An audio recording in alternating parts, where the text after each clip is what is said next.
the other person could have, let's say, a red mark or a scratch.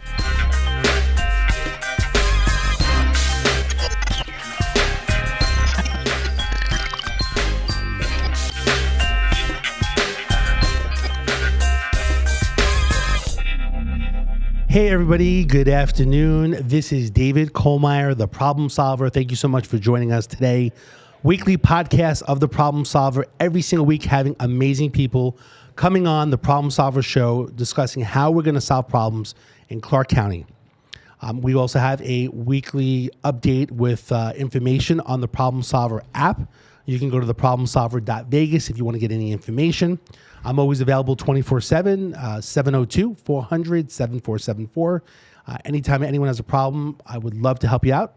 As a retired police officer of 17 years working in Henderson, Nevada and New York City, I'm basically available to the community to basically help people with whatever problem they have. I have the right resources, whether it's a realtor, mortgage agent, lawyers, nonprofit leaders, community activists. Whatever your problem is, you call me, I will solve the problem. Today, we have an unbelievable guest. Her name is Esmeralda Villeda. Yay, we got it, yes. And she is an amazing realtor locally in Las Vegas, Henderson and North Las Vegas, Clark County, the state. Summerlin, you name it. All of Las Vegas. And she's here today to talk about real estate. Yes. So thank you so much for coming on the show. No, well, thank you, David, for the invitation. It's nice to be in different chairs this time, right? It's fun. This is great. Absolutely. So for any of the audience that are listening, because it's audio and video, basically, Esmeralda is a person that I know for about a year.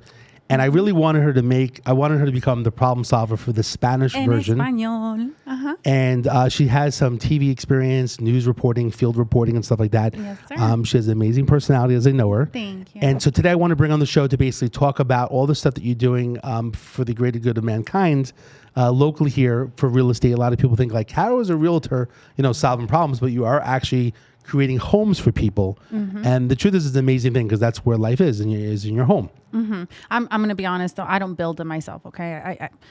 I've done it, right? I worked in construction. I was an electrician as well, but listen, okay. I'm not going to cross that line anymore.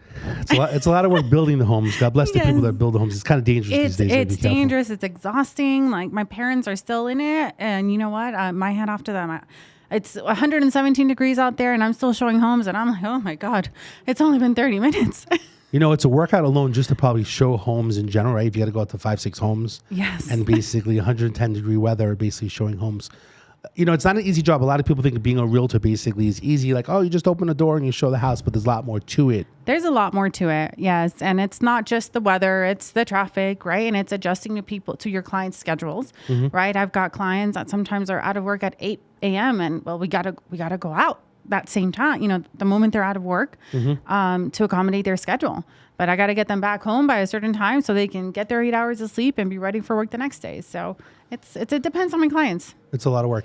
So so my goal is basically every single week bringing different people on and solving problems. So, one of the things we have about 60 minutes basically to talk about, I want to eventually talk about like first-time home buyers, if people have bad credit.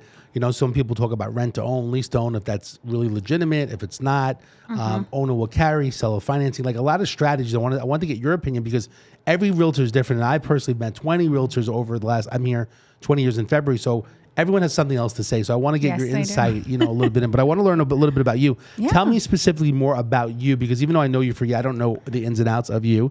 So tell me about you, basically, you and your family, how you got to Vegas and so on. Give the audience a little bit of an intro. Well, actually, I was born and raised here in Las Vegas. Particularly the North Las Vegas side of town. I lived off Cary and Belmont, which those of you that are Las Vegas natives probably know exactly where I'm talking about. A little bit more of a challenging neighborhood for the time that I grew up there, right? Nonetheless, I graduated with high honors at Rancho High School, class of 2011. Shout out for that. Graduated top 3%, full ride scholarship to UNLV. During my time in Rancho High School, I served as the president for the Hispanic Student Union. And that's really where the need and the spark grew for wanting to help the community and wanting to do more things for mi gente. right? So as president, I encourage everyone to get involved in their community, whether it be doing volunteer hours at community centers, whether it was putting meals together for Thanksgiving, for families, underserved families. I also worked a little bit in politics, a good 4 or 5 years. That's not a little bit, actually. It's about 4 or 5 years that I worked in politics. Then I went into the legal field, did a little bit of paralegal work. Went into the timeshare industry, hospitality, which was great. I loved it. I did everything from sales management, sales training.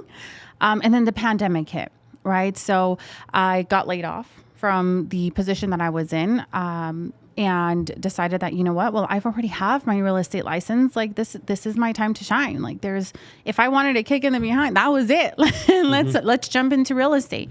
And by the way, a lot of people don't know that just to do timesharing, you do need a real estate license, though it's a little bit different, right? So in the state of Nevada, they actually do have a timeshare license, but if you have a real estate license already, you don't need to go and get that additional timeshare license. Kind of supersedes the timeshare license.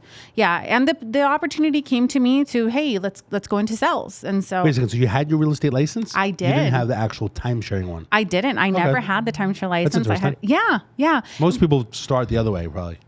Yes. And here is the big, where I was like, oh, do I want to do real estate? Real estate, a lot, old school real estate. We'll talk about that. Old school real estate, it's a lot of phone calls. Let me cold call people. Let me knock on neighbors' doors that you don't know, right? But the reality is that real estate it's shifted, right? I'm more of a person that attracts the people in my life, and I attract the business. Why? Because I come from a place of love and a place of servitude, and like you said, I help people find homes. So my heart's telling me to follow it, and real estate is where I'm changing lives, where I'm able to give back to my community more than I ever imagined, right? Because I meet people every single day that are doing great things with their life that I can partner up with, right? And hey, what else can we do to better the community? What else can we do to change people's lives? What else can we do to make the home buying process an easier, stress-free one? What you mentioned about growing up in general. What are the most challenging things that you've gone through growing up since you've been here? How many years now total? I'm actually 28. So born and raised here. I lived in Arizona for a year. Okay. I was transferred out for a timeshare trainer position Okay. in Sedona, Arizona. Are you familiar with Sedona? Yeah. Yeah, beautiful place. But I was 24, and I come from a 24-hour city where, hey, it's 11:30. I'm hungry. I'm going to drive down to the Strip or drive down to Chinatown, and the last restaurant out there was 8:30. Last call. I'm like, this is yeah. So it was a little bit of an adjustment, right? So I completed my contract and ran back home. I've got my entire family here, my mom, my sister, my brother, and my now 6 dogs. They don't all live with me, right? It's a handful of them, but got Your dog train on the side? They're really real estate and dog training. Real estate and dog. I'm your girl for either one of those. They do. I think you should, for every home that basically you sell, you get a free dog. You know what? That might be a good idea. One of your dogs up, and then you get a new dog. Oh, I would love to do something like that, but then people are probably going to be scared. Like I don't want them to. I like when you offer free services. You know, like at Sticky Paw Studio, where we're located. They're always offering free services here. I'll say, hey, come buy a house for me. I'm going to throw in a dog or a cat or a hamster but I'm more of a dog person. I'm going to be honest with you. So did you go through any major challenges growing up? I mean, culturally, background, family, was it tough growing up in Vegas? I mean, every area is different. I always say that there's some people say Vegas is a bad place, and the sin city, but there's sin in every city, right? I mean, we could find sin, just right? like crime is anywhere, right? It can hit you anywhere, right? So, and just like car accidents, it's something kind of down your lane, right? You can get hit anywhere. You can be as safe of a driver as you can be, but that doesn't mean that the person behind you is being safe, right?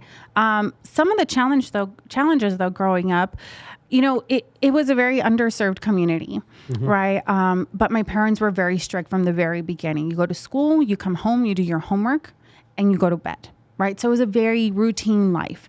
On our summer breaks, our parents would they would either send us to Mexico with our family in Mexico, right? Where one side of my family were business owners. They had a bakery and we ran it, right? We were 11, 10, because we went every other year. So we started when I was 7, I was 9, I was 11 and 13. And then finally I started working, and it was a little bit more challenging to make the time to go out there. But at the end of the day, we ran businesses at that young age. Right. And then the other side of my family, my dad's side of the family, we were raised on a ranch. So 4 a.m. rolls around and you're up and you're out milking cows and you're out looking for eggs and you're feeding the pigs and you're taking the sheep out. So I got the best of both worlds. That's right. Awesome. The summers that we were here, we were out working construction with my parents. Right. And I remember 1 or 2 incidents. But at the end of the day, it's made me the woman that I am today. Like, you needed something hung? Hey, I got it. Right. That's great. So. So basically, how was it in high school? How were you in high school in general? I know that you were involved in a lot of different things. Tell us in detail. High school hard, easy? You were part of these different groups. I mean, you definitely seemed like more of a leader, that you were doing things, especially within the Hispanic community, right? Yeah. So in high school is when I really stepped into the light as far as I can do more. I can do more than just for myself. Where'd that come from? What is that? Did you see in the family? Like with me, my brother's 9 years older, so I kind of saw him being on the local news. He was a stockbroker at the age of 19. I was 10, wow. 9 years older. So where'd you get that from? Is it just, because there's a book even, you can't teach hungry. Where do you get it from? Where's the passion lie in regards to succeeding? I think goes back to my parents, okay. Right? So my parents, migrated into this country without knowing all the answers, right? But they jumped in, they went for it, right? Without knowing if they're going to get to see their parents ever again, without even knowing if they're going to make it alive, right? So they migrated into this country to give me a better future. And so who am I to sit here and say, oh, I'm going to just chill out and, I've got a good job. I've got an 8 to 5. It pays my bills. I got health and I'm good. Right. Which for some of us, that might be great. But I sit there and I think, well, my parents came into this country to give me opportunities I wouldn't have had in their hometown. So why not maximize those opportunities? And why not be the light for others to see and to realize like, oh God, if she's doing it, like I can do it too. Right. So being first generation Mexican American, for me, it's something that allows me to shine brighter, right? It gives me more fuel to keep going. That, and, I'm the oldest of 3. So when my parents were both out working, well, I had to step into that leadership role. Hey, did you eat? Hey, did you get your homework done? Hey, it's time to go to bed, right? And so those are the things that like help shape me into the woman that I am today. But at the end of the day, it's okay, how can I multiply myself now to maximize the impact that I have in the community? And that's by being a leader, right? So in Rancho is, my freshman year, my sophomore year, I was really quiet, kind of kept to myself. Coming from middle school where I played in the band, I played in the pep band as well. I played in the mariachi. So I was really, you did it all. I did it all. You're like a one-stop shop. I got it all, right? And then it was really my junior year that I started getting involved in the community when I joined Rancho High School, Councilman Isaac Barone over in the city of North Las Vegas, he was the advisor for that club. So my junior year, I really started getting involved with them. That's where I noticed like, oh my God, it's really rewarding to be able to change people's lives and put a smile on people's faces and help someone. Right. And then my senior year, I decided to run for president and I got elected. Right. And during that senior year, I got to see so many things, evolve right in front of my eyes, whether it was a shy, timid girl that's a junior that is like terrified of, oh my God, how am I going to pay for college? And letting her know, hey, there are scholarships out there. Hey, I can help you with the scholarship application. I'm learning myself, but we're going to figure this out together. Right. That's where that hunger came from, for change, for opening doors for others behind me. And it's always about having that conversation about who am I bringing up with me, right? Because I'm not going to change the world by myself. I need people around me that are together. We're going to be, we're working together as a team too. Absolutely. And they always say by hanging around with people that basically are positive, like yourself, like-minded. Yes. Basically going to rise together. If you're hanging out with people basically not doing much or they're doing drugs, whatever, absolutely, you're not going to amount to much. So, I mean, the keys. So a lot of the people that you were hanging out with during high school were positive people? They were people that saw potential in me, right? Awesome. People such as yourself, right? You talk about wanting me to, co-host in Spanish. Listen, I love it because at the end of the day, it just lets me know, hey, I've got more potential I can tap into, right? So the people that I still surround myself with, I attract into my life because I'm working and I'm thinking at such an elevated level of gratitude, of love and passion for what I do. So those are the people that I'm attracting into my life. And that's the people that I want to surround myself with. You got a negative Nancy every now and then. Listen, I'll sit down and I'll give you a pep talk. But at the end of the day, we're cutting it out after this pep talk. Yeah, I mean, basically, you have to cut out the negative people in general. Yeah. You know, it's interesting over the weekend, as you know, I do real estate investing on the side. I went to a real estate class for 3 days, Friday, Saturday, Sunday of last week. Oh, how fun. But it was interesting because they always say, which in some regards, you know, that if you're an immigrant and you come to this country, like you don't know any better. You only know that it's American, that you could succeed. Yeah. And people that are immigrants, like there's no negative stuff that's out there, that they basically can go out and basically do whatever they want. If you want to buy a home and so on, like how hard is it in like Mexico to go buy a house? You know, Mexico is not, I haven't done real estate in Mexico. I'll tell you that. But supposedly it's very difficult to buy. Like you can't just go get a house with no money down or 3.5% down or no. They don't have all these programs, right? Financing is a lot different here in the United States. I'll tell you that right off the bat. But it's got to be better, right? Here in the U.S., yeah. Yes. Mexico, it's different, right? Mexico, we go through different steps. We have title companies, right? And title companies go through and verify the property is actually owned by the person that's claiming that they own the property. Mm-hmm. So we have different steps that we take, precautionary steps to avoid those sorts of family feuds per se, right? So I think it's more of a lack of information, right, that we have access to here. Does that make sense? Yeah. But you talked about, I want to go back a little bit. You talked about immigrants in this country and how can they, how they're purchasing real estate, right? So a lot of the times people think, oh, I have an I-10 number. I need 20% down. Well, I'm here to tell you, no, you don't.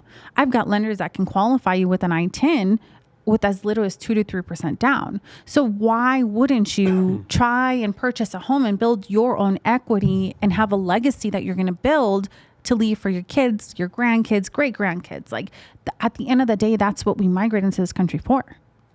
No, absolutely. I think the key is education. A lot of people are not educated. A lot of the home buyers. I know that you do also some of these new home buyer like seminars and educate people a lot, especially on your social network and my social media, absolutely. Social media and stuff like that. And I think the important thing is to really educate people. Today, actually, I was over at Vegas PBS talking about the Problem Solver show and maybe going on air at Vegas PBS as a real show. And I started talking about United Way 211, which is a referral, and it's been around for 15 years. The woman who basically does all the community, she didn't even know about 211, United Way. Wow. And basically a lot of people don't. It's a referral service, just like 911's for police or 311 non-emergency. Mm-hmm. But a lot of people do not know what programs, and plus the programs change, right? They do, right? So people that are from another country that come here, they need what, you saying? So they can purchase, they can purchase using an I-10, right? Okay. That's option one. Option two is purchasing cash, right? Cash is king. Mm-hmm. And this, it's cash is king. We can do closings in as little as 2 to 5 days. So let's recap. So what is it again? An I-10. I-10, which is what? It's for immigration wise, it's an God, I can't remember. It's like a tax ID number. Okay. Mm-hmm. Do most people have the tax ID number? Because I don't even know myself. Like if you have a 10-year visa, they have a tax ID number, right? That I don't want to speak on that because I'm not an attorney on legal terms. So the bottom line is we have to educate basically people that are from another country, whether or not they can qualify depending upon their immigration status. And if it's them or maybe another family member may be different, right? Yeah. Because a lot of people can buy from other countries. It's not so easy just to go buy a home, but it seems here in America, basically it's a lot easier, which thank God that it's like that, for people. So immigrants, people that come to this country, you got to get someone like with you and basically talk with a mortgage agent to basically see what you can qualify for and what, sometimes there's different strategies, right? Because the husband or the wife, maybe the wife can qualify, maybe the husband can't because of the status, right? They have to wait a certain period of time that they're in America and stuff. And that's where having a good lender that knows their craft is important, right? I do my job as a realtor. I negotiate on your behalf. I submit offers on your behalf. I make sure the deal is going through smoothly. I'm there at inspections, appraisals. I'm there every step of the way. But I can't do my job if I don't have a good, strong lender on my side, right? They're really the ones that are working the numbers. They're the ones that are making sure that we've got employment verifications. We've got credit checks. They're the ones that go through and do real the nitty gritty. Is it nitty gritty work? Yeah. So I can't do my job without a good lender by my side, right? So that's always going to be the first step, and that's what I always promote on my social media is, hey, listen, call me, right? I have a handful of lenders that can qualify you, whether you've got 600, 500 credit score, an I-10 number. Like we've got solutions for your situation. So bottom line is you got to call Esme in regards to absolutely sitting down, Do you go sometimes with the lender and with the client as well together? I do. Absolutely. So that's rare. A lot of agents don't, right? Because you really care. You're really trying to help them. So you want to basically walk them through it. And since they know you and have a relationship with you, basically, they feel better probably going with you to a lender as well, just to sit down and talk. And here's the thing too, sometimes there's a bit of a language barrier, right? So I want to make sure that the lender that I'm working with and with my clients are going to be able to communicate without a problem, right? So if I have someone that's like a brand new, hey, I know nothing about buying a house. I want to be at that consultation because I want to be asking questions on their behalf to better prepare them for what's coming, right? For the process of purchasing a home. I want to make sure that my lender is doing their job as well, as far as, hey, is this the best rate we can get? Hey, can we get any lender's credits? Hey, can what else can we do with them, right? We need to find solutions, and solutions are found together. So I'm there every step of the way. It takes you 6 months to qualify for a home. I'm gonna be calling you every month, right? Because I want to make sure that you know that we're in this together. You know, it's interesting because even I think because you've been a realtor for a bit, that basically that sometimes we're also desensitized with the words, like when you say like lender's credit, like people don't even understand. They don't understand it. And then I think that you have to like, you know, it's not that people are dumb, but we want to dumb it down a little bit, like because basically simplify it. The word simplify. Yeah. You want to simplify because basically what it comes down to is that there's different strategies that you could use, right? Like you can do a home, right? Like no money down, where if the seller basically is giving money back, you know, at closing costs, right? Like, how does that work? There is, sellers are able to do what we call seller's credits. I can also do credits as well. The lenders can do credits as well. Title companies can as well. If it actually just happened to me this morning, right? My client, first time home buyers. This is their first home ever. They've been renting for the last 5 years, have been married. And literally these guys, I kid you not, David, they have been working double shifts. They work graveyard and they are up and they are... I can't tell you how happy I was when we finally got our offer accepted. These guys were short on cash, right? They were short on cash for the down payment. So my lender calls me and says, hey, listen, I'm able to kick in this sort of discount. The title company is going to do this, but we're this short. Can you do that? And so at that point, it's like, okay, we're this far. And I want these people to have their home because at the end of the day, they deserve to stop paying rent. They deserve the opportunity to start building their own wealth. They deserve that chance at home ownership. And I'm not going to stand in the way of it. I'm going to do everything I possibly can to get them that house. So sure enough, you know what? Okay, what is it? X amount. Perfect. We'll do it. So the bottom line is you're helping people one way or the other, whether you're working with the mortgage agent, whether it's the title company, whether it's you yourself kicking in, basically you're trying to make things happen for people in general. Absolutely. Which is they put in the amazing work. Yeah. No, they put in the work. Because in the long run, they're going to refer you to other people as well, you know, because they know of your character and your loyalty to them. My level of service. Absolutely. Yeah. So let me ask you a question. I know that you have some different habits, you know, positive people, you know, basically successful people always have different positive and daily habits, like a kind of a routine in the morning. Yes, sir. Actually, recently I heard a realtor basically, not a realtor, a lawyer, a personal injury lawyer basically plays a certain song every single morning to get some. Eye of the Tiger. It's another song. I don't know the song, but I just recently heard about it.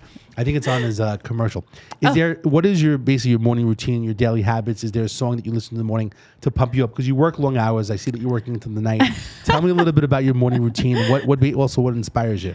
Who inspires you? Who inspires me? Okay, so we'll talk about my morning routine, right? My morning routine starts the day before. Right. I have my phone on Do Not Disturb by 9:30. You're working on China time. You're like, all right, it's 3 a.m. in China. I'm up. Yeah, pretty much. Okay. So my phone goes on Do Not Disturb right around 9:30, 9:45, because the goal is to be in bed by 10:30. So I can be up by 4:30. Right? Now 4:30 a.m.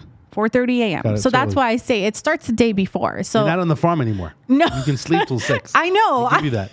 I know, but there's still work to be done. Okay. Right? So you're waking up 4:30 every day, Monday through Friday? I wake up sometimes on the weekends too. Like this weekend I am, because I got plenty of work to do. Right? Okay. Very blessed to have the opportunity to help all these families. So I'm up.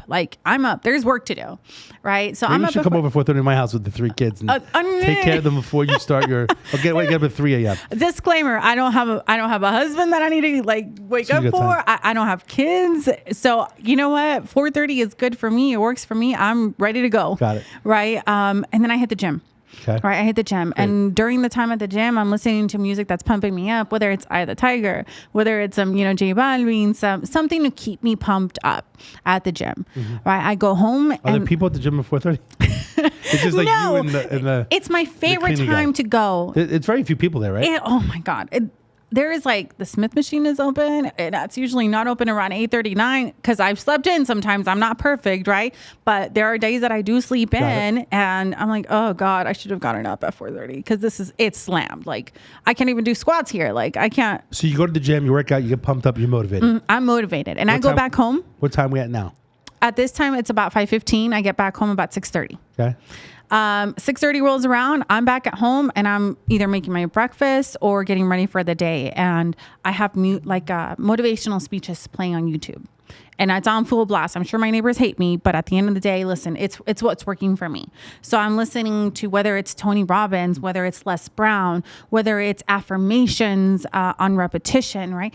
Because at the end of the day, you are what you listen to, right? You are what you think about, and you think about what you bring about what you think about.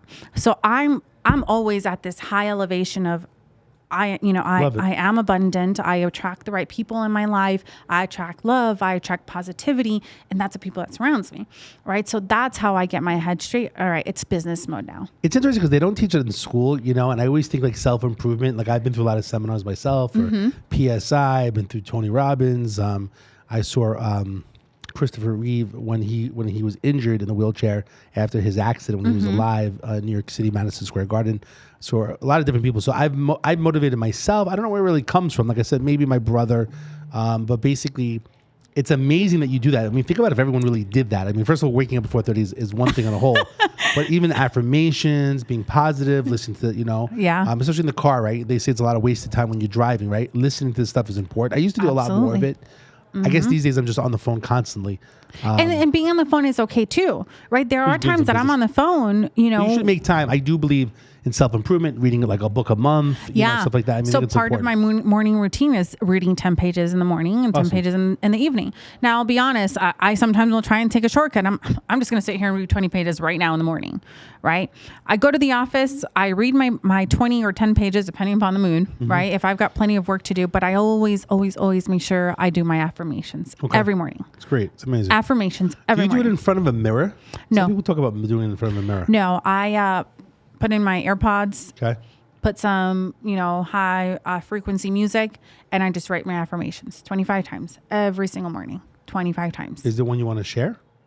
It's my goal. It's my goal, right? So I enjoy receiving X amount of money, and I enjoy receiving X amount of listings, X amount of buyers, right? Because I speak as if I already have it, right? Because your subconscious mind doesn't know when you're lying and when you're not. It doesn't know how to take a joke. So I enjoy receiving X amount of money. I enjoy receiving X amount of money, right? And it happens. I'm not crazy, I promise. No, I think I've been through tons of seminars. It's the totality of the situation. I mean, you're putting yourself in a positive situation. Absolutely. And here's the thing too, David, I want to point this out too. Even if someone cuts me off at the end, because it happens, right? We go back to, I can be as safe as a driver, but at the end of the day, people aren't as safe as I am, right? If someone cuts me off in the freeway, or if someone cuts me off at a light, or they're honking at me, okay, you know what? You're probably having a rough day, but I don't let it affect me because I'm so focused and I'm so dialed in. Like, I got things to do. I'm not going to let this little person, right, who's having a terrible day, that all they want to do is they want to ruin someone else's day. Well, guess what? You're not. Right? You're not. Because I know I've got a vision in mind. I know what I'm doing. I know my purpose. And I'm not going to let little things like that bother me. It's funny. I laugh because my dad, 77, he's in the car. Even when I was a police officer, he did some ride-alongs that if someone was driving a certain way, like, you can't pull over every single car. And then if you're driving, he's like, look at that guy, look at that driver. And like, why'd he cut you off? Like, just, you have to have composure, you can't let it bother you. And these days, the truth in Vegas, a lot of people have guns and records. Yes. And when you start getting into this, road rage basically situation, it's not good. Someone pulls out a gun on you. So it's just not worth it in the long run. I agree with you, but a lot of people have that issue out here with road rage in general. But you got to be positive. It's got to be a mental state, and basically do all the positive things that you do, which is amazing. I'll tell you what too, David, when I don't wake up at 4:30, I'm rushed and I feel like cutting people off, right? But at the end of the day, it's my fault that I'm running late. So I'm going to take responsibility, and I'm not going to sit there and try and spread the fact that I'm a little bit moody because I'm running late. It's not going to affect me. I'm not going to let my emotions affect anyone else around me. Right. So just focus. Absolutely. So who's your inspiration? Who inspires you to do these amazing things every day? I mean, basically it's about, and I will share with you, because you mentioned money. Some people could say, oh, like it's just about money. It's about really succeeding. Like even with myself in general, it's never really been fully about the money. It's more about success and feeling that, you know, for entrepreneurs, right? It's all about feeling success and that you succeeded and that you accomplished something. To me, that's the biggest high is like, wow, I accomplished something or did something. Of course, the money helps the situation to buy some certain things. In the long run, as we know, relationships are more important than money. Correct. But we still need money to basically pay for, basic, right? House and food and supplies and clothing and stuff like that. So here's the thing, who inspires you? Where does it come from? We'll get to that, right? Here's the thing, right? We talk about being rich, right? And being rich is much more than just having X amount of money in the bank. Right? Being rich is having good, healthy relationships. Being rich is having good business. Being rich is having good clients. Being rich is being fulfilled with love and with experiences and memories, right? So I feel I'm rich. I've got plenty of good people in my life. I feel I'm rich because of the vacations I've been able to take. I feel I'm rich because of the things that I've been able to expose my family to. That's what makes me rich, right? It's not just the money. And the money helps, right? The money helps. I take my mom on vacation. Why? Because the money helps. The money allows me to do that, right? But the money also allows me to go back into my community and give back. Whether it's Thanksgiving baskets, whether it's Christmas gifts for the kids, whether it's Meals on Wheels. I've done a little bit of that too. Whether it's gathering toys, food, meal for dogs, for pets, right? There's money's gonna. We need it as well to function and to be able to give back and make a bigger impact. So I mentioned the inspiration. So you want going back to the inspiration. Anyone specific that inspires you? Can I say two people? Yeah, of course. No, only one. Only one? No, two people. You know what? I'm going to go with one. Okay. I'm going to go with one. I'm going to say it's my younger sister. Okay. My younger sister. She currently she's a lead veterinary technician over at West Russell Animal Hospital. And the work she does, it inspires me to keep waking up. And if she can do if she can do the job she's doing, I'm good. How old is she? She's 26. Okay. She's 26. And this woman, she's so passionate about helping animals and stuff. Yeah. And does she want to be a veterinarian or? She doesn't. So what is she, a veterinarian tech? She's a veterinary assistant. Assistant, okay. Yeah, she's a veterinary assistant. She's a lead right now. So she's the one responsible for scheduling days off, this and that. Someone called in sick. Oh, well, she has to go in on her day off to fill in that shift. Got it. But she's deeply involved with it. She is. She's got a huge heart. And that goes back, I guess, to when we lived on the ranch in Mexico, right? Like we were out there milking cows, associated with all these animals. But she just has such a big heart for these creatures that sometimes people don't know how to take care of, right? And some of the stories I hear, it's heart-wrenching. But that woman wakes up every morning and gets her ass to work. Forgive my friend. Can we curse on here? It's French. Okay, it's French. Okay. She wakes up and she gets herself to that hospital to help those animals in need, to help those families that are crying and pleading, like, please help my pet, please help my pet. And she just keeps going. And even though, our life hasn't been easy, we didn't have it easy growing up, but she had us there to support her. And that's also where it goes back to, it's about who you surround yourself with and who you have in your corner. That's going to help you get through. So let's just jump into the real estate market right now. Like, I would like to know more your insight, basically what your thoughts are, what's going on with real estate. I mean, it seems like a crazy time right now. Whether you're a Biden supporter or not, gas going up, inflation, you have different realtors, like on social media talking about all kinds of crazy stuff. And so I guess my question is, like, what, in your eyes, what's going on with this market? Like, what's the story? And so here, I'll tell you this, right? So the market's still hot. And the thing is that I hear a lot of people, and one of my things is I want to inform people. I want to educate people. So the crash happened. Do you know why the crash happened? Yeah, like 2009. Do you know why it happened, though? I believe basically because the they were just giving out so much money, the lending companies, right? Yeah. So it was lending practices, right? Anything that was living and breathing. Hey, listen, oh, you need a house? Let me give you $300,000. Go buy your house, right? Today's day and age, they have to go through extensive credit checks, employment verifications, bank statements. Like they go through their process. There's a reason escrows can take 30 days, right? Because they have to go through every single step and check mark everything, right? Right now, the market is an issue of supply and demand. And basic economics tells you is there's no supply, demand goes high. Demand is up here. Prices are going to keep going up here, right? And the thing that people need to keep in mind too is real estate appreciates every single year, right? But with home prices, I personally don't think that we're going to see a crash. I don't think so. Because everyone's like, oh, I got to wait for the crash. I can't buy. I got to wait for the crash. Okay. And let me ask you this though, David. So let's say you're one of the people that went, oh, I'm going to wait for the crash. What if the crash doesn't happen and interest rates go up 1%?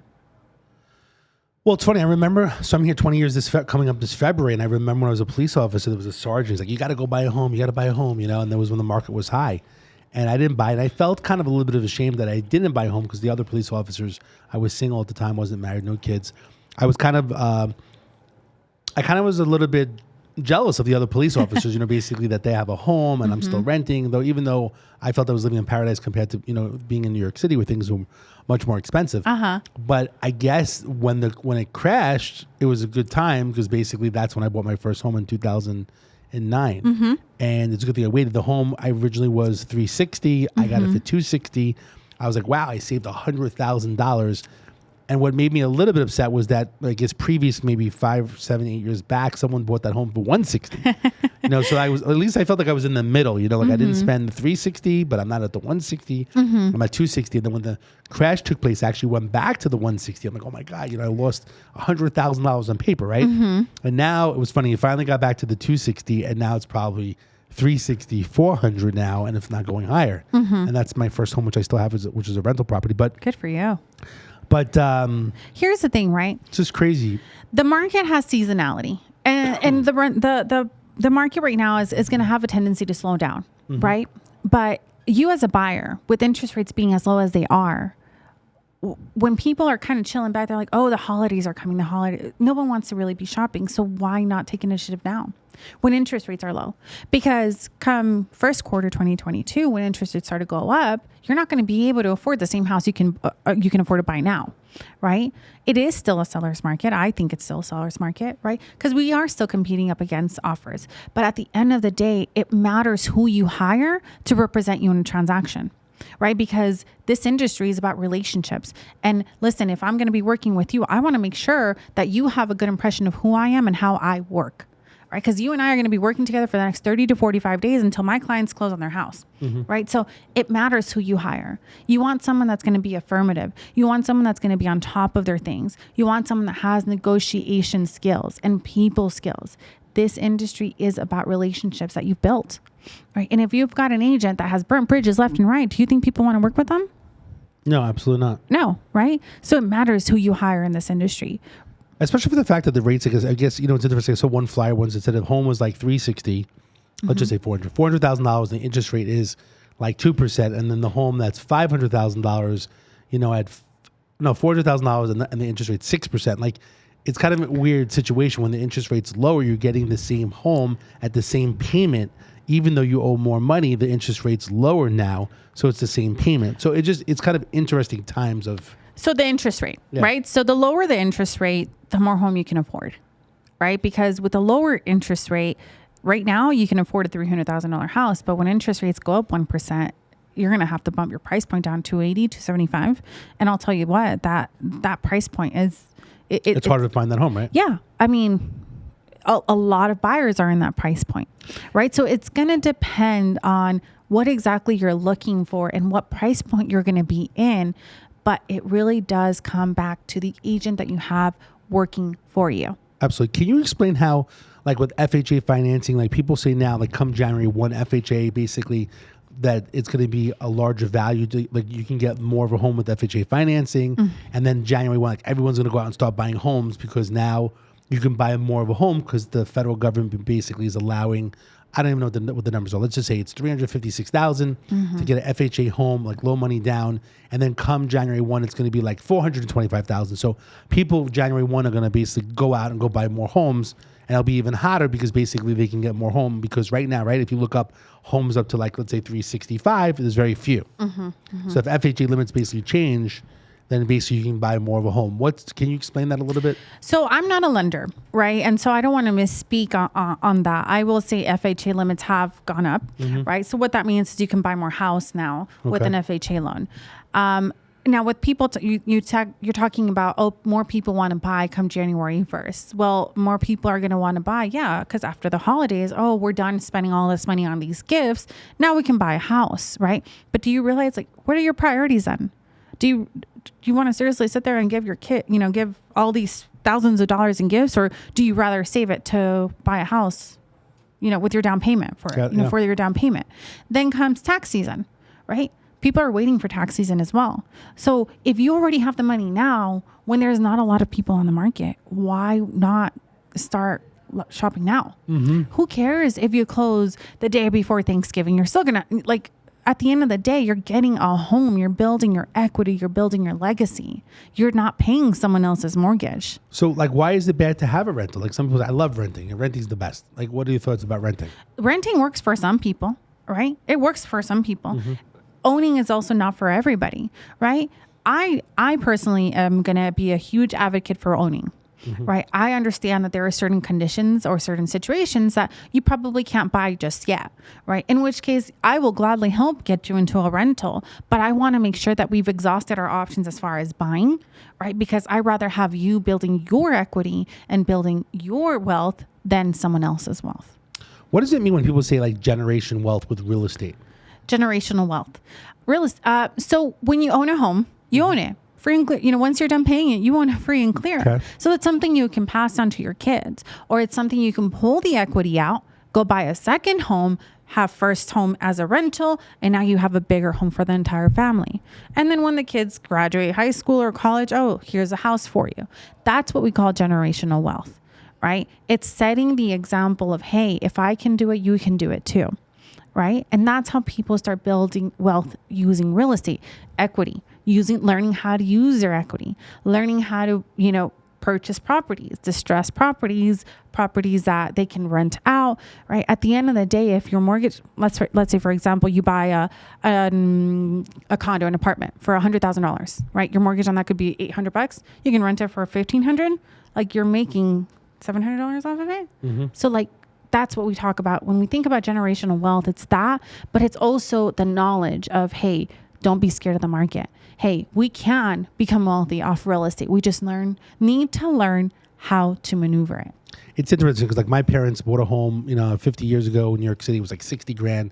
They just sold it for like $700,000.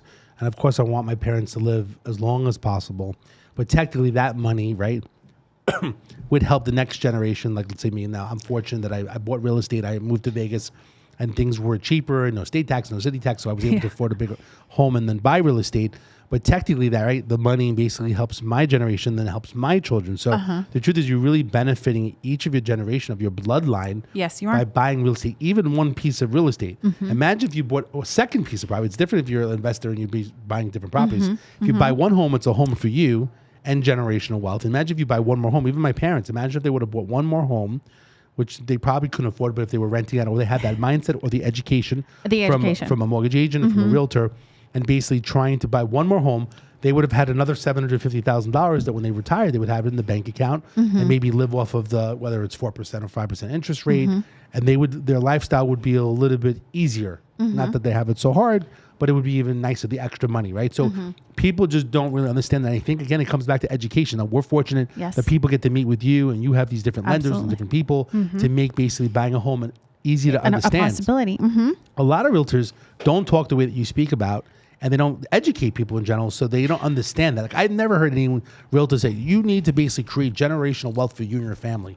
And like I said, I met with 20 realtors when I came out, and nobody ever said that. They always say, what part of town do you want to live in? Like, I don't know. I haven't been here. Like, I want to know the why, David. I want to know the why, right? Because that's the reason that I'm going to be out showing homes, right? You're talking to me about, you want to buy this house. Okay, why do you want to buy this house? How many bedrooms do you want? But why? right? I want to understand the why behind it, because you're learning a little bit about my why, right? It's knowledge, it's information, right? But I want to be able to hit it home with you, to hit a home run, right? Okay, you want this because your kids need to be in a safer neighborhood. Okay, great. Listen, my job is to show you what you want, right? You want this because you want to be able to pull out the equity in 10 years so that you can pay for your children's college education. Great. You want this because you want to house hack it and you want to buy another house in 2 years. Great. I'm going to help you, and I'm going to also help you find some roommates for it. Right. So it's all about, what is the bigger picture? What is the purpose behind you wanting to be a homeowner? Right. I, for one, don't want to be paying people's rent. Right. But I know for a fact that there are certain situations that we do need to rent. Right. People that have filed bankruptcy, they need to rent for a little bit. Right. And I'll tell you this right now, too. The rental market is probably even more challenging than buying right now. Even though we do find ourselves going against multiple offers, the rental market, like, you've got people that are offering over what they're asking for. Crazy. So and you're thinking about, so with rentals, right? You have a deposit, you have a security deposit, an admin deposit, a key deposit, an admin fee, all these fees that start to add up. It's probably less to buy your own home, right? Yep. Because there's down payment assistance programs out there, David, that they can use. Right? There's down payment assistance. There's gifts from family, right? There is lender's credits, agent credits, seller's credits, right? So at the end of the day, it's just talk to a lender. So probably, let's just say the average rent is, let's just say $1,200. Let's say, I know it's going up. So first month, $1,200, deposit $1,200. Maybe an admin fee, key fee. Like a couple hundred. I've seen a couple hundred. It could be $300 to $500, Another, right? So basically, you could be at between $3,000 to $5,000 just to rent a place. Yes. And technically, you can go buy a place with the like down payment assistant program. What's the lowest have you seen that my clients have had to come out of pocket? Yeah. This morning, actually. But mom was helping. So total out of pocket cost for them was $6,700. They use a down payment assistance program. $6,700. And was family helping them pay the $6,700? Mom gave them $5,000. They came out of pocket $1,700. And they're allowed to basically have family gift money in order to basically buy. And that's all lenders. That's in the lane of the lenders, right? The lenders have different rules. The bottom line is, a different strategy that you use with the lenders. Absolutely. You have to get with the licensed lender basically to figure out what you can do. Absolutely. Whether family can help you, whether money has to be seasoned, whatever it may be. Seasoned, yeah, that too. When, I've got plenty of people, I got money in my, mattress. No. Like, we need to put that money in the bank, right? They're going to go through their process. They need to verify, where is this money coming from, right? So there are certain things that need to be taken, steps that need to be taken to get ready to buy a house. And just because you're talking to a lender today doesn't mean you have to be buying a house the next day, right? There's work that needs to be done, and it's okay. Like, at the end of the day, everyone has some work that they need to do. But the best part about it is that you get to have a team that's backing you up during this whole process. So why not get the answers that you need so that you can take the steps necessary to be ready in a year, 6, 3 months. Like, the more information you have, the better prepared you are. And my job is to set you up for success. That's all I'm doing. What strategies do you have? Anything specific and different? Like I said before, when over the 20 years I've been here and investing, I'm always looking for real to say, what is a strategy? Now, it changes every year. So what would be if you want to share a few strategies, if someone gets with Esme, what strategies do you do have? You already have the lenders. I have great lenders. You have a relationship with these people. You're going to go with them as well. Anything a little bit unusual or different that basically that you do differently than other people? There's a few things, right? And there's a few things, and that's part of the services that I bring. I pride myself in the level Top of secret strategies here with Esme. Not necessarily, but at the end of the day, that's why you hire me to represent you. Got it. Right? I've got connections left and right. I have a great, I know the industry. I know how to work, right? I'm here for you at the end of the day. I've got clients that text me at 11:30. Listen, if I'm still up, I'm still responding at the end of the day, right? Because it's a scary process as well. But it's important to know that you've got a good network that's going to help ease the nervousness, ease the fear, right? Because I'm more of like, okay, let's work together. All right, where are we at, right? So let me give you an example. Every day I get different phone calls as the problem solver. People call me, people refer me. The number's basically out there, And then basically, so I had a call the other day. A guy says he's making like $1,200 a month. I think it was like Social Security or a little bit of disability. $1,200 a month, and he started talking to me about, hey, I want to find a place that I can do like rent to own, lease to own. And it's interesting because I find certain people know these phrases, rent to own and lease to own. For what my knowledge is, it really doesn't help people in the long run. It helps the landlord because sometimes they're getting extra money. Most people don't seem to really succeed with this lease to own and rent to own. What's your thoughts with that? Like I said, he only had $1,200 a month. He basically started talking about lease to own. He doesn't really have much money in general. To me, I was going to refer him basically to a realtor or a mortgage agent, but actually a mortgage agent would be first. It's margin. To get qualified. To see but what it just he can didn't qualify seem, he seemed pretty confident like he can get like a rent to own or lease to own that. And I know there's some different websites that are out there. What are your thoughts about this rent to own and lease to own? My thoughts are get everything in writing. Get everything in writing. In writing, either have an attorney involved writing these But contracts. technically, a realtor yourself, you can handle, right? I can handle them. Yes, I can. So you can make sure the contract is kosher and make Correct. sure. And that's part of why you hire a real estate agent, right? They're the ones that are writing the contracts for you. They're with the the ones title that company. they have to explain the contract to you too, right? So don't ever feel like, oh my God, I don't know what I'm signing. Like your realtor's supposed to be there to answer those questions for you, right? So my consultations, I go through every step. Hey, this is where we're at today. There's a roadmap, right? And then tomorrow, this is what we're doing. And once this contract gets accepted, this is the next step, right? So, and they get to take that home with them to refer back to, right? But as far as rent to own, lease to own, I'll say this, there's not a lot of them out there. There's not.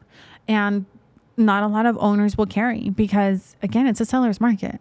So why are they going to have to do all that, right?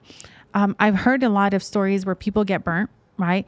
Oh, well, I've been renting this house from this guy for the last 6 years and he wants to sell now, but he told me he was going to give me the first shot at selling the house, buying the house off him, and he didn't. Is there a contract? Well, no, it was just a... He told me. Yeah. It's a he said, she said situation. And it's like, it needs to be in contract. It needs to Always be write a documented. contract. You should be using a licensed realtor like yourself to make sure that basically you're basically getting the real deal. Yeah. Another thing too is, I can't stress this enough is get a realtor that is going to speak your language, right? My first week in the industry, David, and this broke my heart.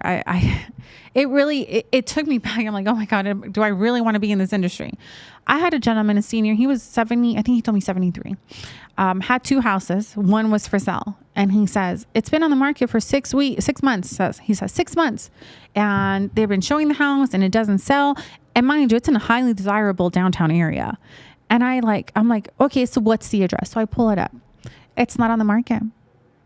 I tell him, I said, it's your home. I'm sorry, what? He says, yeah, they told me it was on the market. I'm like, your house is not on the market. Oh, well, they've been showing you for the last 6 months. My power bill keeps going up, this and that. I'm like, it's not on the market, sir. I don't know what to tell you. And it's those times where it's like, he was elder, he was Hispanic. Taking advantage of her? Yeah.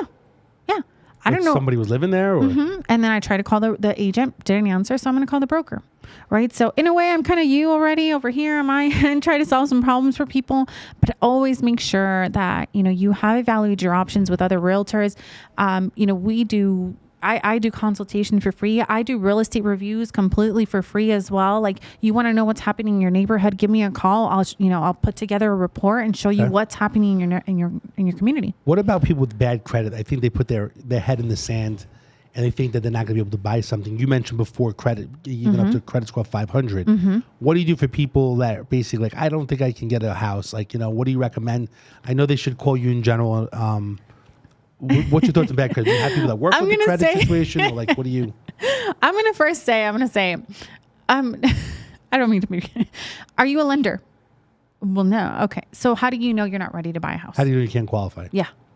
Especially if they didn't speak to a lender. Exactly. Okay. Exactly. Right? Because here's the thing. When you speak to a lender, yes, they're going to ring your credit. Absolutely they are. Because they need to get a snapshot of everything that's going on with your credit, right? And so the lender is going to tell us, hey, Esme, we've got this collection that we got to pay off, or hey, this collection's so old, let's not even worry about it, because then it's going to pop back up on your credit as something brand new.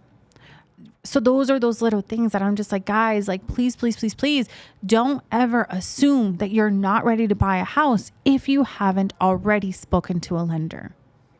Does that make sense? Yeah, absolutely. The bottom line is you got to get with the licensed lender. Educational lender to find out whether you can qualify or not, and not play around and it's put your head in the sand and get with someone positive like yourself. Yeah. To basically make things happen. And that's the thing too, David. Like I got people that say, oh, well, I spoke to a lender and he told me I'm like 6 months out. Okay, well, great. I want to be in your corner the next 6 months. I want to check in with you, see how you're doing. How's your credit doing? Did you pay this off? It's an accountability partner that you're going to have during this entire transaction. So why not pack yourself with the information, arm yourself with the information necessary to get ready to buy a house? So I know we're going into the holiday season. Basically, we got November, we have Thanksgiving. I can't believe already we're like November, December. I don't know where the year went in general. What are your plans for the holidays? Are you doing anything specifically for any of the communities, any events that the Problem Solver can be a part of and help you with? So right now, I feel like I'm Santa Claus. Like, what can what can I do? What can I do to help? You wish? What's in my Problem Solver bag, my knapsack? Well, my black knapsack. I love that. No, I love that. So right now I'm currently partnered up with the Rancho High School Homeless Advocate. Okay. Again, never forgetting where I come from. Rancho High School is where I graduated from. They have about 100 homeless families. And mind you, I didn't know this up until last year when I helped them as well. I didn't know this when I attended Rancho. They've got 100 families that are homeless. Are they homeless where the kids actually go to the school too? Yeah. Yeah. And so the kids are in school, they're homeless, and they're living on the street. But they're still going to school. I couldn't even imagine the day of someone dealing with that. I mean, it just comes to show, David, that those of you that they're still going to school, you define who you are going to be, right? And so these students that are homeless, they're still showing up. It's just a matter of showing up and putting in the work. Right? Got to do the work. You got to do the work. So I'm partnered up with the Rancho High School Homeless Advocate, Miss Angela. She's actually the registrar over at Rancho High School. And I'm also partnering up with Mr. Councilman Isaac Barone over at the city of North Las Vegas to feed these 100 families.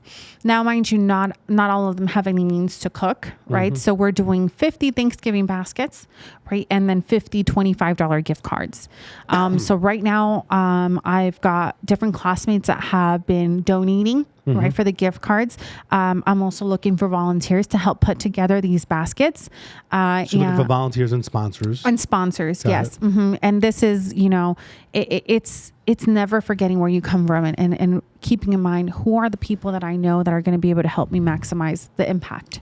So I'm not sure if you know, but next door, as you know, that we invited a few people that know you in general. They're right next door. Basically, we have a little private studio to watch this particular event. And Travis just came in here with an envelope here. Oh. And basically, our engineer, lovely engineer, basically gave us an envelope. But I guess maybe it's someone that you're working with. I think they wanted to donate some money to your good cause. But so it's GFL Capital Mortgage. Who are they? He is Danny Velasquez. He's one of my lenders that I work with. Okay. And, Danny, he's so amazing. He's also one of those people that want to help la gente get into homes and avoid all those extra fees associated with buying a home. Right. So he holds a very special place in my heart. He closed my last deal 12 days early, David. And 12 days early, he calls me up one day. He said, "Yeah, we're ready to close." I'm like, "Oh, hold on a minute. Wait a minute. No, we're not ready." Right. But Danny definitely has a very, very special place in my heart. And I've enjoyed every second of getting to know him. He's someone very unique. So it looks like he's supporting you. Basically, it says here, Rancho Homeless Advocate. Is that what it is? Rancho Homeless Advocate, basically. And then basically he's donating $500 towards the good cause to help out. So there's the check over there from him.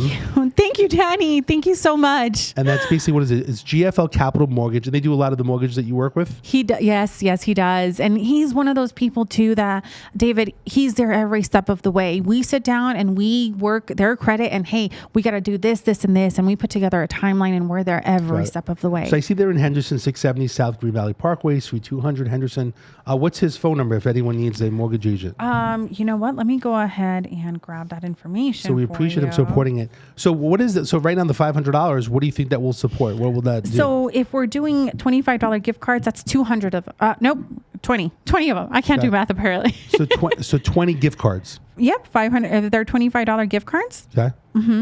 So that gives me, we're halfway through our goal of 50. So you're trying to get to 50 gift cards in general. So and then basically these gift cards are going to be given out, what is it, Thanksgiving time? Yeah, around the Thanksgiving holiday. So basically give them a gift card for food for like Thanksgiving. For food, right? Because half of these families don't have any means to cook anything. So giving them a gift card to like Albertsons, Smith's, Walmart, that's going to allow them to go into a store and purchase those non-perishable items or, like ready-made food and stuff in general. Yeah. One person I want to hook you up with, which I had on the Problem Solver, which is Project for Humanity. Okay. And her name is Shauna Gonzalez. And I want you to meet with her because they also have a location. I don't know how difficult with transporting and so on, but if you're looking for, she has different places that if you wanted to actually have a location where you could have them come, you know, to basically have Thanksgiving, even if they pick up the food and bring it there. I mean, there's probably different things that can take place, but I'd like for you to meet with her. She's been a great resource, and I've always been involved in helping homeless. Actually, when I was a police officer in Henderson, I used to do a lot of community policing, helping homeless, getting them homeless voucher programs. And I'm not sure if you know also, which I think you should get involved with, this Operation Home. I'm not sure if you're familiar with it. I'm not, no. So Operation Home, basically, they're trying to get 2,022 people for the new year into homes if you are homeless, and basically there's a program. Wow. And basically getting people that basically are on the streets, basically getting them into homes. Because as you know, basically I think throughout the U.S., you know, there's been a lot of homeless camps, especially in California. And basically they are trying to get, so 2,022 families will go into homes for a year, and I guess they're going to have a case manager to help them basically try to pay the rent after the 12 months in general. Wow. So I think that you should kind of maybe get on the board or do something with that in general, because it's helping a lot. This goes back to what I said, David. We attract the people that we need in our lives, and I'm always of a person of how can I multiply what I'm doing? How can I make a bigger impact in my community? And this is it. This is it. So I want to support you because I think you're awesome what you're doing. Because I want to support your efforts as the problem solver. Thank you. I like to basically give $250 as a donation. Oh my God, thank you. I'll cut a check and basically, so I guess it's 10 gift cards. So I need 10 more. That's it. 10 more gift cards. Maybe we can shake people down in the room. We'll shake people down. I will do it as long as we're feeding families. Anybody next door wants to bring in $250 or I need come run 250 inside more, guys. and say, I got $250 or I owe you $250. Anyone next door, guys, I know you're out there. So let's even have to manifest this. Who else is going to walk in here? I need $250 more to feed these homeless youth. I don't see anyone at the door. I don't see anyone either. It's the ghost of Christmas past. Maybe they're stuffing their tummy with the pizza. Okay, so as long as they have pizza and drinks, maybe we'll kick it later and then we'll watch it later. So you're basically almost at the goal. Yes. So long story short, I actually urge people to basically help you and support you. I'm sure you'll get the $250. If not, it'd be great to go above and beyond. I want to hook you up with Shona as well. Okay. I know that we're going to be wrapping up in a few minutes. Question for you. What is the major message basically that you want to give to your fans? You know, we'll probably cut this out as a clip. Like, what is people listening to you, whether it's some positive, manifestation, basically affirmations, like anything that you want to share, basically what's the one message that to help people or society, because you work really hard, you're dedicated for making things happen, which I love about you. And I gravitate towards people, that basically are making a difference in the community. I actually want to be involved in every nonprofit that's out there because I want to be able to have the resources. You wish you could multiply yourself. Like, I just want to be able to, like right now, I'm like Project for Humanity. I mean, I gained that relationship over the last 6 months, or Novum U, Hope for Prisoners. I mean, there's a lot of programs that are out there, United Way, 211, PBS. I want to be able to be that person. One of the jokes is like I'm a cop doing traffic control, but saying, hey, you go here, you go to this nonprofit. You call this lawyer, you call this, and I'm trying to help people, and I just enjoy doing it in general. So what is the one thing that you want to share with your fans? I think that there's a lot of things I wish I could share with people, but I'll summarize it a little. Okay. You are entirely up to you, right? Your past situation, your current situation does not define who you are or who you are going to be in the world, right? Nobody has the power to tell you what you can or can't do, right? When there's that fear creeping up, up your back, like when there's fear there, that's when you have to jump all in, David. Don't be scared of it. Don't be scared of it. Not knowing all the answers is the best part of the journey, right? Just go with it. Just go with the flow. Roll with the punches. And what you think about expands. And what I mean by that, David, you think about gratitude, you're going to bring about more of that into your life. What you think about expands. So choose very carefully what you think about, okay? And come from a place of love and gratitude, and the rest is going to work itself out. So just be fearless. So it's kind of jump into it and just jump into it. You never know where it's going to lead you to in general. Is there anything else that I missed here today in general? I know we covered a lot of different topics. The bottom line is that if someone wants to get in touch with you, Esme, what is your number? Where are you located? You 24/7, I know. I'm going to test you out tonight. At 2:30 in the morning when my baby wakes up. I'm like, let me see if Esme really is available. That's a problem solver. I have to be in bed. I'm 24. I'll text you. Wake up 4:30. You can call back. I'll respond at 4:31. What's your information for the viewers and the listeners, basically, that want to get in touch with you to help with real estate? I want to go ahead and share also GFL Capital, his phone number. You had asked for it earlier. So his name is Danny Velasquez, and let me go ahead and get his phone number. You already stated his address, right? Yeah, I did. Okay, so his phone number is going to be 702-901 3525. 3525. 702-901-3525. And your information for the viewers? So my information, I can be reached at 702-703-9542. 9542. I can't speak anymore, apparently. 702-703-9542. You can find me on social media as Esmeralda Villeda, Realtor, or on Instagram at Esmeraldas Vegas. So that's, I'm here.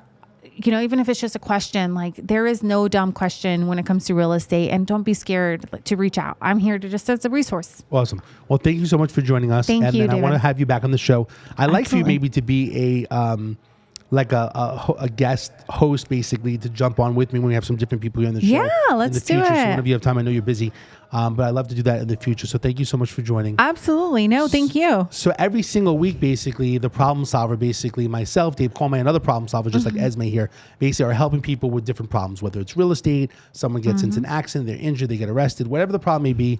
Please contact me. I can be reached at 702-400-7474. We also have, just real quickly, if you're watching on the screen, we're going to have the problemsolver.vegas, which is basically an app. And basically with that app, you can basically go online, fill in some information, forward it to the right problem solver, whether it's Esme for real estate, or for a mortgage agent, her friend as well. So again, thank you so much for joining the show. Be safe, and we'll see you next week.